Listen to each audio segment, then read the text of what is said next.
Hello students, हम digital logic design का subject discuss कर रहे थे, जिसमें हमने प्रीवियस लेक्चर्स के अंदर मल्टीप्लेक्सर क्या होता है इसको देखा और फिर हमने 4x1 मल्टीप्लेक्सर को भी डिस्कस किया। आज हम 8x1 मल्टीप्लेक्सर के बारे में बात करेंगे। आई होप आपने प्रीवियस लेक्चर्स देखे होंगे, क्योंकि अगर आपने प्रीवियस लेक्चर्स देखे हैं तो आज का लेक्चर आपके लिए बहुत ही ईजी होगा। तो चलिए स्टार्ट करते हैं कि 8x1 मल्टीप्लेक्सर क्या होता है। तो मल्टीप्लेक्सर की डायग्राम कुछ यूँ होती है, जिसके आपके पास लेफ्ट साइड पे इनपुट्स होती हैं, जिनको आप 2 की पावर n से मेजर करते हैं। बॉटम के अंदर आपके पास सिलेक्ट लाइंस होती हैं, जिनकी तादाद n होती है, और एक आपके पास आउटपुट होती है। हमने मल्टीप्लेक्सर करता क्या है, बहुत सारी इनपुट्स में से एक इनपुट को सिलेक्ट करता है और आउटपुट के ऊपर इसको फॉरवर्ड कर देता है। तो यहाँ पर हम बात कर रहे हैं 8x1 मल्टीप्लेक्सर की, जिसका मतलब है कि यहाँ पर 8 इनपुट्स होंगी और एक आउटपुट होगी। 8 इनपुट किस तरह से आएंगी, अगर मैं यहाँ पर n की जो वैल्यू है वो 3 ले लूँ, यानी कि आपके पास 2 की पावर 3 हो जाएगा, और 2 की पावर 3 किसके इक्वल होता है, 8 के इक्वल होता है। तो ये आपका 8x1 मल्टीप्लेक्सर बन जाएगा। नीचे आपके पास सिलेक्ट लाइन है, जिनकी तादाद n होती है, और n की वैल्यू क्या थी, 3 थी, तो यानी कि आपके पास यहाँ पर 3 सिलेक्ट लाइन्स होंगी।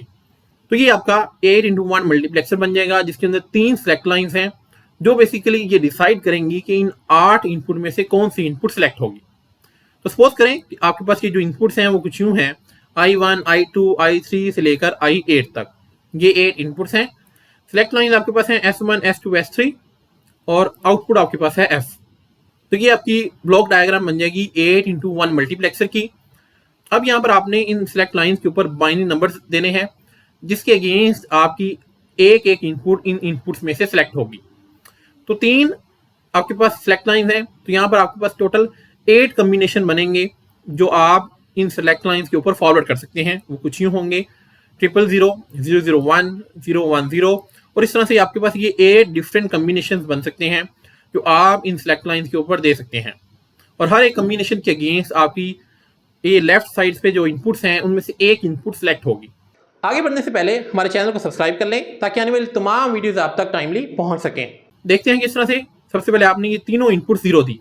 जब तीनों इनपुट 0 दी तो आप कहते हैं कि आपकी जो I1 है ये सिलेक्ट हो जाएगी और ये आउटपुट के ऊपर फॉरवर्ड हो जाएगी, और आपके पास आउटपुट में आ जाएगा I1। तो इसका ट्रूथ टेबल क्या बनेगा, 3 आपके पास सिलेक्ट लाइंस और आउटपुट। जब आपने तीनों वैल्यू 0 दी तो I1 आ गया। नेक्स्ट आपने 001 जब प्रोवाइड किया इस सिलेक्ट लाइंस के ऊपर, तो आपकी इनपुट 2 सिलेक्ट हुई, यानी कि आउटपुट के अंदर I2 आ जाएगा। यहाँ पर भी सेम 001 के अगेंस्ट I2 आ गया। इस तरह से आपकी थर्ड इनपुट जब हमने 010 दी तो आपकी इनपुट 3 सिलेक्ट हुई और आउटपुट के अंदर I3 आ गया। सेम ये चीज़ हम यहाँ पर फिल कर देंगे अपने ट्रूथ टेबल के अंदर। तो इसी तरह से ये तमाम वैल्यूज आप 1 बाय 1 करके सिलेक्ट लाइंस के ऊपर देंगे, तो उसके अगेंस्ट जो इनपुट होगी लेफ्ट साइड से वो सिलेक्ट होती जाएगी। लाइक फोर्थ पे क्या है, 011, तो जब 011 हम यहाँ पे प्रोवाइड करेंगे, यहाँ से I4 जो है वो सिलेक्ट हो जाएगी, और यहाँ पर 011 के अगेंस्ट क्या आ जाएगा, I4 आ जाएगा।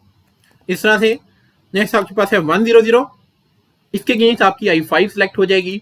इस तरह से 101 के अगेंस्ट आपकी जो सिलेक्ट लाइन I6 है ये सिलेक्ट हो जाएगी, और ये आपकी इसी तरह से आप इसमें ट्रूथ टेबल के अंदर लिख देंगे। अगेन 1110 है, और यहाँ पर आपकी I7 सिलेक्ट हो जाएगी, और यहाँ पर भी आ जाएगा 110 के अगेंस्ट I7।